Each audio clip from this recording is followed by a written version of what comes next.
ఉంటారు. కాకపోతే అవి దాచుకోవడానికి మార్గం ఉండదు.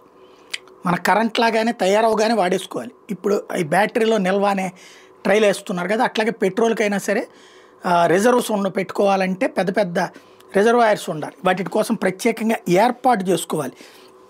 అయితే ఇప్పుడు రిఫైనరీలు అంటే అయ్యే అట్లాగే శుద్ధి చేసి పంపించాడు. మనకి నెల్లూరు దగ్గర పెడతానంటున్నారు. కేంద్ర ప్రభుత్వమే ముందుకు వచ్చి దాదాపు 1,00,000 కోట్ల పెట్టుబడి పెట్టి.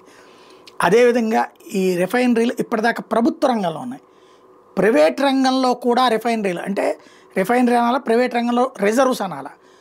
ఆయిల్ తక్కువగా ఉన్నప్పుడు కొనుక్కుని దాచిపెట్టుకోవడం, ఎక్కువ ఉన్నప్పుడు అమ్ముకోవడం, ఇది ప్రైవేట్ సంస్థలకి అనుమతులు ఇవ్వాలి. ఇప్పటిదాకా అనుమతులు లేవు. ఇప్పుడు అనుమతులు ఇచ్చింది మోడీ సర్కార్. దాని ఇంపాక్ట్ మనకి ఇప్పుడు పోలవరం ఇవన్నీ కడుతున్న మెగా ఉంది కదా, కాళేశ్వరంకి సంబంధించినటువంటి చేసుకొచ్చినది మెగా. ఈ అదే ఎల్లంటి అనుకోండి, ఇక్కడ మెగా కడుతోంది. ఇంతకుముందు పట్టిసీమ కూడా వాళ్ళే కట్టారు. మెగా ఇంజనీరింగ్ వాళ్ళు 5,700 కోట్ల రూపాయల deal, India's first private strategic oil reserve కుదుర్చుకున్నారు.